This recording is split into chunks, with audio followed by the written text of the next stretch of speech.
অদ্ভুতভাবে দেখেছি দানিশ এবং নওশাদ, দুজনে, নওশাদ আজকে আসতে পারেনি, ও ক্যাম্পেনে আছে বলে, দুজনে কিন্তু একটা কথা বলে, ময়ূকদা আমরা কিন্তু শুধু মুসলিমদের দল নই, আমরা এসসির দল, এসটির দল, পিছিয়ে পড়া বঞ্চিত দলিতদেরও দল। দলিত এবং মুসলিম এক করার একটা প্রবণতা বারবার ভারতে এসেছে। এটা বরাবরই এসেছে।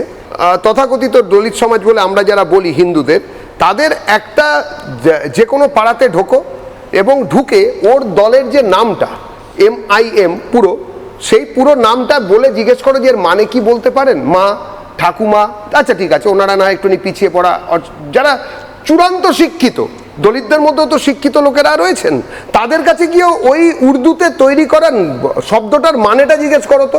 নন্দিনীদি দেখুন, ঘুরে ফিরে বাংলায় কোথাও একটা আন্ডার কারেন্ট মানে টেনে নিয়ে যাচ্ছে। আমি শুরুটা করছিলাম দুর্নীতি দিয়ে, শুরুটা করছিলাম চাকরি দিয়ে, অর্জুনদা বললেন যে এবার মানুষ ঠিক করে নিয়েছেন, দেবজিৎদা বললেন অনেক কথা, কিন্তু সেই পুলটা কিন্তু হয়ে যাচ্ছে যে এবার বাঙালি হিন্দুরা বাঁচবে না, এবার ওই ইশতেহার শব্দগুলো থাকবে, আরবি শব্দগুলো থাকবে।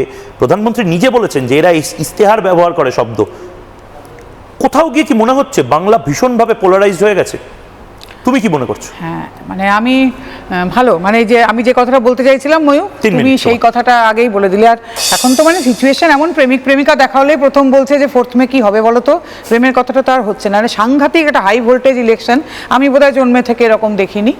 তো আর যেটা বলতে চাই যে আমি না এই কথাটা আগেও বারবার তুলছিলাম যে আচ্ছা ভারতবর্ষ ছেড়ে দিলাম, বাংলাতেও তো আরও অনেকে থাকেন, মানে আমরা কেন এটাকে শুধু হিন্দু মুসলিমের বাইনারিতে নিয়ে চলে এলাম?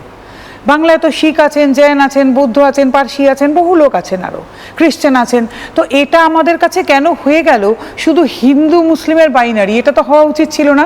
আমরা তো আর কাউকে নিয়ে চিন্তিত নই, তাই না? সংখ্যালঘু বলতে তো আরও অনেক লোক আছেন, আমরা কেন একবারও তাদের কথা ভাবছি না? কেন তাদের ভোট নিয়ে আমরা কেউ চিন্তিত নই? মানে তারা কি কেউ হিসেবের মধ্যে পড়েন না? তাহলে কিন্তু এই যে রিভল্টটা একদিন তাদের কাছ থেকেও আসতে পারে। আজকে আমরা যেই বাইনারিটাই অভ্যস্ত হলাম, তাহলে আমাদের কিন্তু মাথায় রাখা উচিত একদিন তাদেরও কিন্তু নিজেদের অবহেলিত মনে হতে পারে। আজকে যে ST SC OBC আর আজকে মুসলিম এসব নিয়ে এত কথা, এটা কিন্তু আপনারা মাথায় রাখবেন। কারণ এটা কিন্তু যদি আপনারা বলেন তাহলে ন্যায়ের সঙ্গে অন্যায় লড়াই, তাহলে এই অন্যায় তারাও ভাবতে পারেন আমাদের কোনো পাত্তা দেওয়া হলো না, অথচ এই ভোটে কিন্তু তারাও ভোট দিচ্ছেন। আপনারা কখনো কিন্তু তাদের কথা কেউ ভাবছেন না। আপনারা যে বলছেন যে মুসলিমদের জন্য তৃণমূল কি করেছে বা বিজেপি আসলে কি করবে, এই যে কংগ্রেস কি করেছে, CPM কি করলো, তাহলে তাদের কথা আমরা কেউ ভাবলাম না। তারাও কিন্তু একসময় রাজনৈতিক দলগুলো মানুষের কথা আলটিমেটলি, রাজনৈতিক দল মানে ধান্দাবাজ, এ ব্যাপারে কোনো সন্দেহ নেই। কেউ কি আপনি ভাবেন নাকি মানুষের কথা কেউ ভাবে? সবাই নিজেদের ধান্দার কথা ভাবে।